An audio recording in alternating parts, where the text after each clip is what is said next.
Bapak, Ibu, dan saudara-saudari yang dikasihi oleh Tuhan, selamat berjumpa kembali, damai sejahtera, bahagia, dan tentunya hati yang penuh sukacita senantiasa ada pada Anda semua.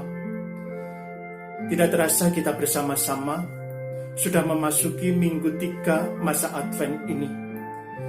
Dan untuk pertemuan ketiga masa Advent ini, saya dan Anda diajak untuk bersama-sama merenungkan satu tema yang sangat menarik, yakni tema dipilih untuk menghasilkan buah. Dalam nama Bapa dan Putra dan Roh Kudus, amin.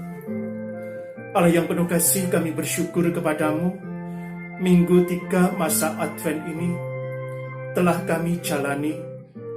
Kami mohon berkat-Mu agar ada sukacita, syukur, bahagia, dan kerinduan hati kami semakin mendalam untuk menyambut kedatangan Yesus Kristus, Putra-Mu, Sang Juru Selamat kami. Kedatangannya itulah yang menjadi bekal, yang menjadi daya, dan yang menjadi roh bagi kami untuk menjalankan masa pastoral 2021-2025 dengan penuh semangat, antusias, gairah, dan berkobar-kobar karena didorong oleh Roh Kudus.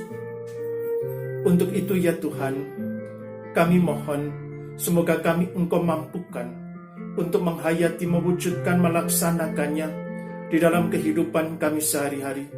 Sehingga dengan demikian hidup kami akan menjadi hidup yang membawa berkat bagi sesama, yang mendatangkan sukacita, terlebih keselamatan atas jiwa-jiwa. Demi Yesus Kristus, Putra-Mu Tuhan dan pengantara kami, yang bersama Dikau dalam persekutuan Roh Kudus, Allah sepanjang segala masa. Amin. Bapak, Ibu, dan saudara-saudari yang dikasihi oleh Tuhan, kita bersama-sama akan kembali merenungkan Injil Yohanes bab 15. Dan saya mengajak Anda untuk membaca beberapa ayat dari Injil ini. Ayat 15 sampai dengan ayat 17. Di dalam Injil Yohanes, pada ayat 16 dan 17 ini dituliskan, "Bukan kamu yang memilih aku, tetapi akulah yang memilih kamu. Dan aku telah menetapkan kamu supaya kamu pergi dan menghasilkan buah, dan buahmu itu tetap, supaya apa yang kamu minta kepada Bapa dalam namaku diberikannya kepadamu. Inilah perintahku kepadamu, kasihilah seorang akan yang lain." Ada beberapa hal yang hendak kita renungkan bersama-sama. Yang pertama adalah keterpilihan.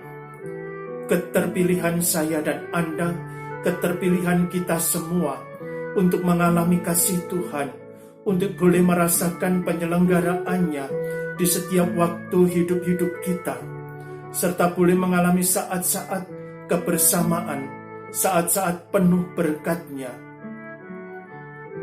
Keterpilihan ini adalah karena kebaikan, kemurahan, dan kebijaksanaan Allah, serta juga karena kerahiman-Nya yang tanpa batas kepada kita semua. Yang kedua, Bapak, Ibu, dan saudara-saudari yang dikasihi oleh Tuhan, rasa syukur, sukacita, dan bahagia. Syukur, sukacita, dan bahagia ini kiranya semakin bertambah besar. Mengapa demikian?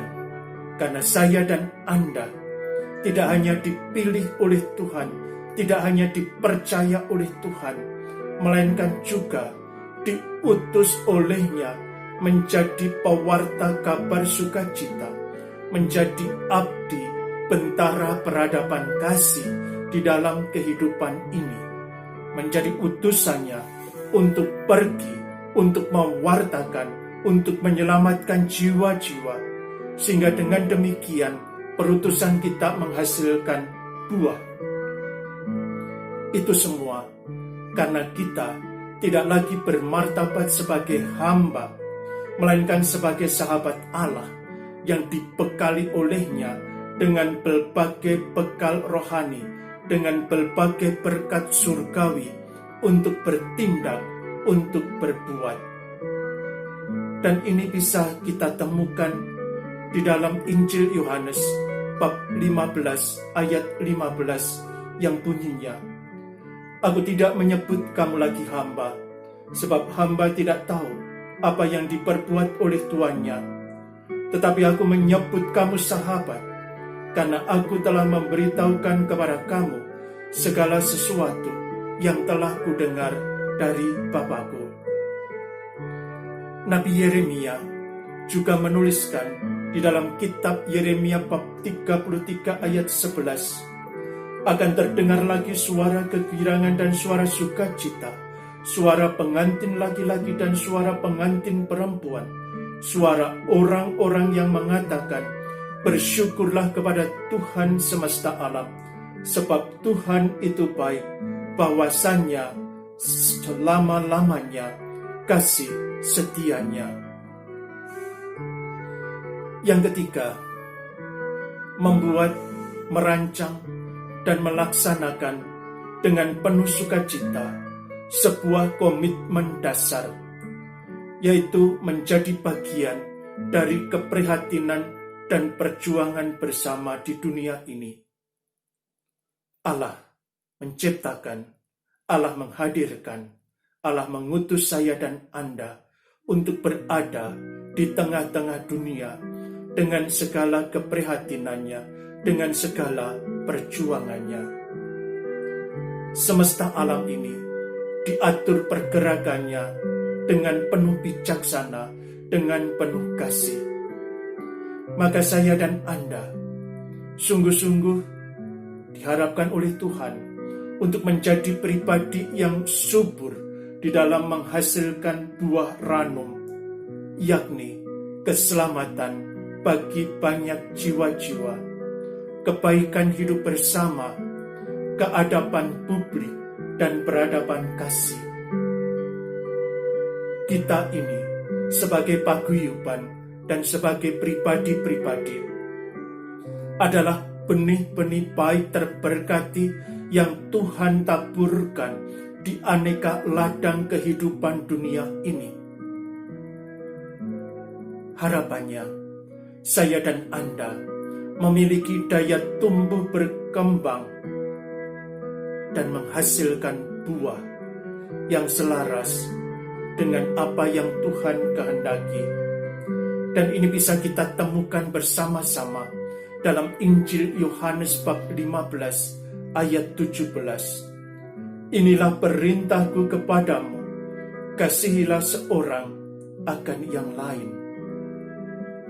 Oleh karena itu, Bapak, Ibu, dan saudara-saudari yang dikasihi oleh Tuhan, bersama seluruh ciptaan, kita akan membangun keadaban publik, kita akan membudayakan hidup bersahaja, kita bersama-sama akan menjalani perjuangan hidup tanpa kekerasan, kita bersama-sama akan menjadi pribadi-pribadi yang bertobat, senantiasa membaharui dan mengakui dosa-dosa kita, untuk memecahkan roti bersama, untuk merawat yang miskin dan tidak berdaya, untuk bekerja sama demi keadilan. Ada satu alinea yang sangat menarik dari pesan Natal KWI PGI 2020 ini, dan saya bacakan. Pertanyaan yang mesti kita renungkan untuk menjadikan perayaan Natal aktual pada masa sekarang ini adalah bagaimana gereja menjalankan perutusannya dalam masyarakat, bangsa dan negara kita yang sedang mengalami berbagai macam tantangan. Tentu dengan mengikuti Yesus Kristus Sang Immanuel yang berjalan berkeliling sambil berbuat baik. Yesus yang sama telah menyerahkan dirinya bagi kita untuk membebaskan kita dari kejahatan dan untuk menguduskan bagi dirinya suatu umat miliknya sendiri yang rajin berbuat baik. Dengan berbagai macam perbuatan baik yang sesuai dengan perutusan dan pelayanan, serta situasi dan kondisi kita masing-masing, kita akan mengalami Sang Immanuel sekaligus akan menghadirkan pengalaman akan Allah yang beserta kita. Allah yang penuh kasih, kami bersyukur kepadamu. Berkat-Mu senantiasa melimpah di dalam kehidupan kami. Perkenankanlah kami menimba kekuatan dari sabda-Mu di bawah bimbingan Roh Kudus-Mu untuk mampu mewujudkan visi dasar dari perjuangan pastoral kami di tahun-tahun yang akan datang,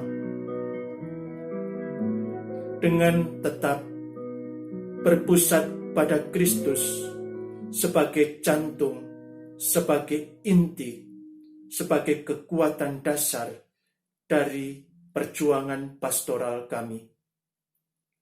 Kami bersyukur Engkau pilih untuk ambil bagian dalam perwujudan perjuangan pastoral tersebut.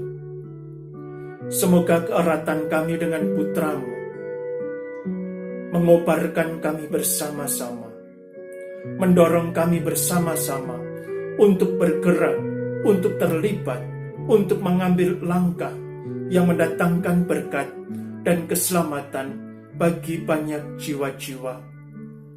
Untuk itu ya Tuhan, lindungilah dan jagailah kami. Penyertaan-Mu ya Tuhan, itulah andalan kami. Bersama dengan Engkau ya Tuhan, kami akan mampu menghasilkan buah kasih di dalam kehidupan, mewujudkan bentuk peradaban kasih yang Engkau nyatakan dalam sabda-Mu. Kasihilah sesamamu manusia seperti dirimu sendiri. Bersama-Mu Tuhan, dan karena berkat-Mu, kami semua mampu berjuang bersama-Mu, Bapa dan Putra dan Roh Kudus,